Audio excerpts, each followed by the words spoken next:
Awesome. So let's move on to the Storm Aces matchup, which is the 5-4 matchup, which the Aces have clinched in this round one series. And I have notes on both games one and two. So I want to focus more on the Seattle side because I have some questions about what they can do moving forward.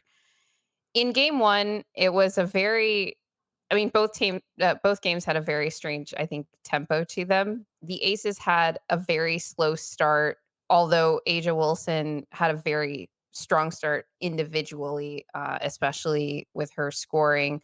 Though I thought that Seattle's interior defense gave Aja some problems, more so in game one than in game two, where I was like, oh no, Aja looks comfortable whenever she's looking to score now. Whereas in game one, where I think it was Mercedes Russell was guarding her for the most part, but then obviously Seattle is coming in with help from Ineka and Gabby Williams as well. Aja was struggling when she got closer than like 8 feet to the basket. It seemed like the Storm were just saying like, nope, you're not going to have anything easy. But then of course Aja can make the hard shots as well. The Aces had a very slow start to this game as a team, though, and I thought that it was a lot of it was just driven by Seattle's defense. They were getting tons of deflections and runouts, and the Aces were able to kind of change up the tempo a little bit by going small and but then in the second half of game one, they went back in with their starting lineup and they were able to play the Storm a lot closer to even more so than that same lineup had done in the first half. And it really felt like the difference was just like their energy and their intention defensively. In the end At the end of that game, both teams tightened up on defense. The Aces only scored 14 points in that fourth quarter, but Seattle went 0 for 11 from the field with a minute and a half to go, and they didn't score the rest of that game.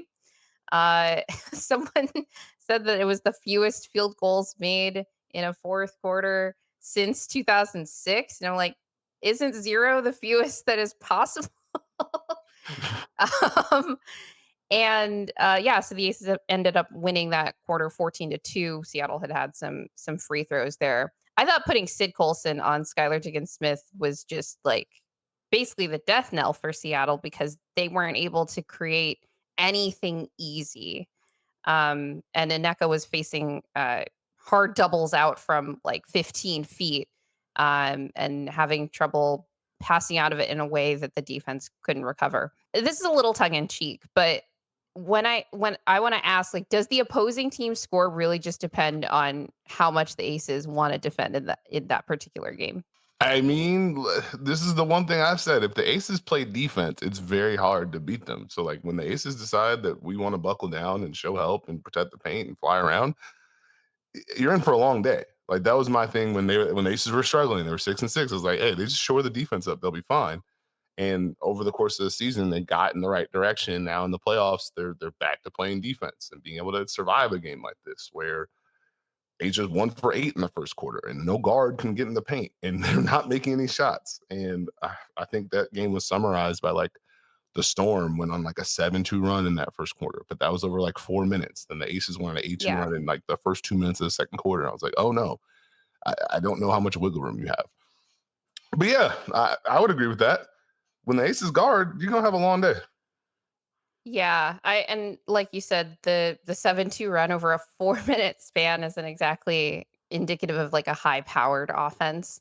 But I did think that Seattle really battled in both of these games. Like I Mhm. said, the rhythm was really like stilted in both game one and game two. Throughout the game, even the broadcast was commenting on it, how the Storm were mostly keeping it a one or two possession game throughout most of the game before the Aces pulled away, but it felt like they should be up like 12. Like it never felt like the Storm were like wrestling back control of the game from the Aces. And I just felt like it yeah, in both games, even when they were having their stronger stretches, their offense really needed a punch. But from what area do you think Seattle really needs the most from their players? Like which positions do you think And why is it that Jewel Lloyd wasn't the like spark that they really needed her to be, just to give like some kind of punch to this offense.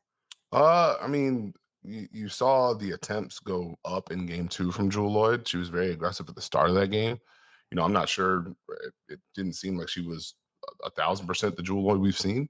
I think for Seattle overall, it's year one of a talented team trying to figure it out. Mm, They're trying. I think they need more shooting in particular, just to be able to have more spacing on the floor. I also think they need more playmaking. So one thing that stood out to me in this series, if you look at game one, the Storm made 25 field goals, they had 15 assists. In game two, 29 field goals, they had 18 assists.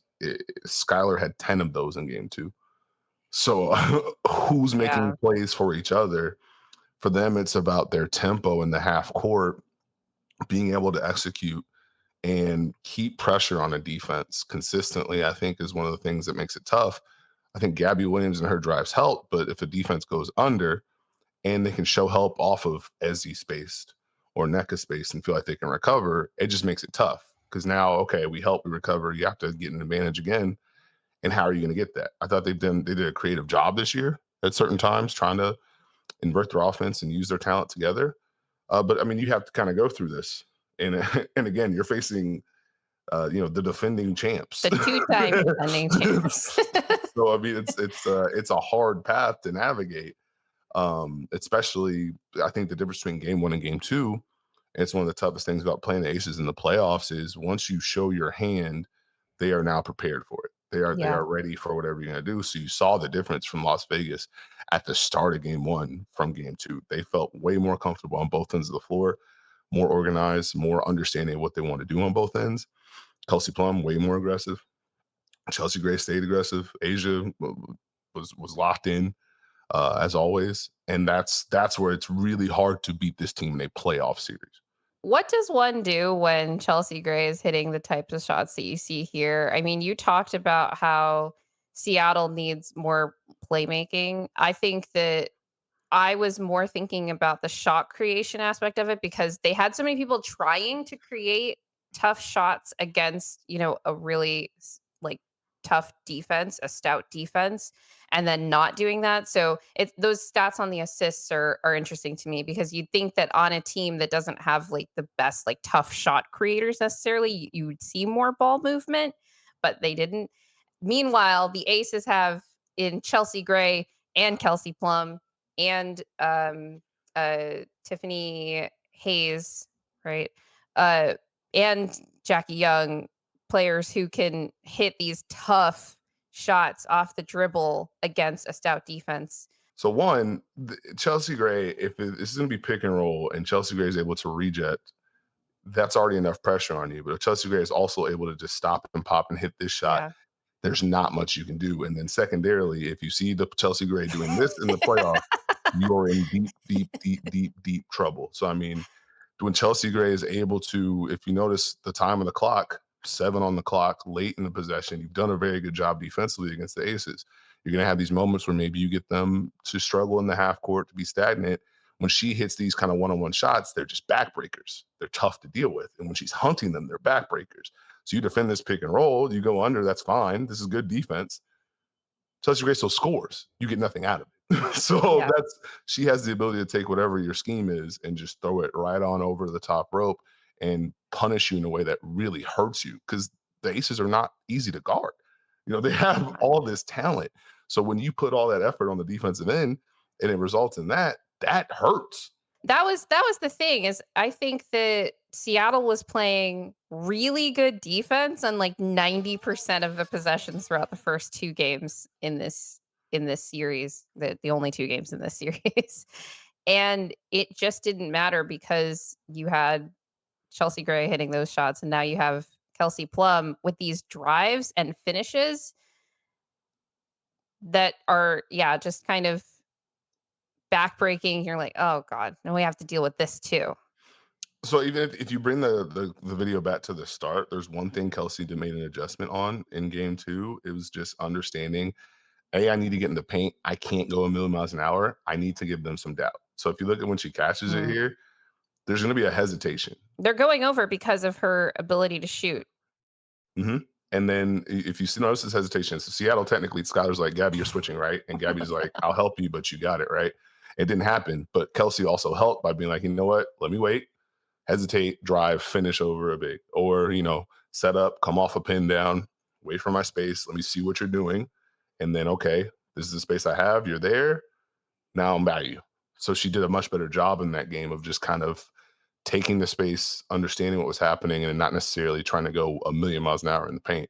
And her drive's been so key. I know a lot of times, I think this season in particular, people point to the shooting percentages at times, and she Oh, wasn't you don't finishing. want that either. You're talking Oh, about the Chelsea exactly. Gray shoulder shimmy. You don't want Kelsey Plum yelling at the crowd either Well, 99% if you're sure the opponent, if you're the opposing team. or you don't want her yelling at the refs. That means she's into the game. But again, that shot fake right there is just understanding the space and now controlling that possession. So I'm coming off. You have to come respect me. Now I've got you off rhythm, and now I'm into you. I'm finishing. Great finishes, by the way. But I think when she's Great able to finishes. drive at that level, it just gives the Aces another punch. And especially for a lot of teams, they may not have 3, 4 defenders or 3 defenders to handle all 3 of those guards. There's likely going to be an advantage somewhere for them. Yeah. And on that last clip, it was Gabby Williams trying to guard Kelsey on that drive on the closeout. And you shout out to Gabby Williams because I thought that she was really trying to will Seattle to a win in game two, like both ends of the floor. I was really astounded by her energy.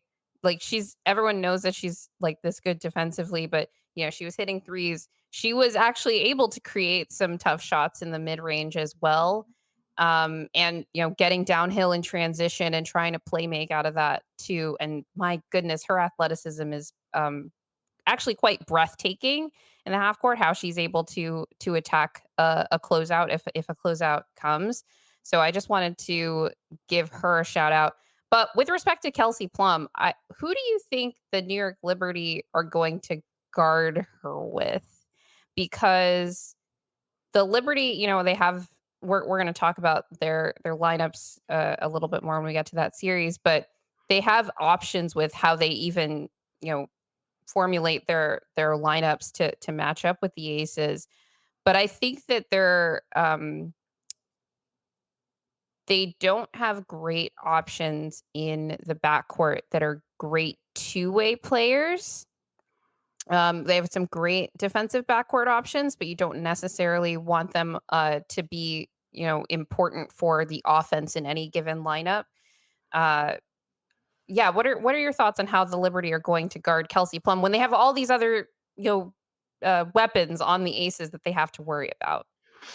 I'm a big believer that the lineup change they made was also specifically for this series. I feel like a lot of the Mm, moves the Liberty made was specifically for this series. I think it's going to be either Leonie Phoebus or Bernard Jelani Hamilton. They've usually had Phoebus on Chelsea Gray. They've given Sabrina the Jackie Young matchup, and Sabrina's held up. I think there's going to be a lot of switching. But I think the overall concept for the Liberty just has to be activity and keeping the ball in front and containing the drive and using their size and length to their advantage defensively. And then Sabrina has to hold up her end of the bargain. Whoever she switched on, she has to be able to guard um, and defend one on one. And this is where the Chelsea Gray factor probably factors in the most for me. I think Sabrina in their last matchup was okay against Kelsey Plum, did her job against Jackie. If Chelsea has it going, I think it's a little different. So now does Chelsea, I don't know if you want to get that switch. I don't know if you want to get that matchup. I don't know how you want to react to that. So that's probably where my head is at right at the start. But I imagine they'll use size and length against Chelsea and Kelsey. okay. What do you think Vegas's biggest challenge will be in their semifinal matchup against the Liberty? The biggest thing for Vegas, I think it's going to be the defense. They're going to have to defend consistently. And this is depending on which version of the Liberty show up. If it's the version of Liberty that move the ball, go side to side, keep pressure on you, force you to make decisions and rotate, that gets difficult for the Aces who sometimes have had trouble this season sustaining defense or being consistent on that end. Now, if the Aces are able to contain the drives, they're able to switch, they're able to have an impact. We've seen the Aces have success against the Liberty team, but that probably isn't the one thing in my head is what could be an issue for Vegas's defense. Yeah. Is there anything else that you wanted to say about the Storm Aces matchup before we move on? It's a fun series. We'll see what the next version of the Storm looks like, but Aces just gave a reminder of who they are. Yeah. All right. Please remember to subscribe, like, share, hit the notification bell, and always remember that winning is fun and losing sucks.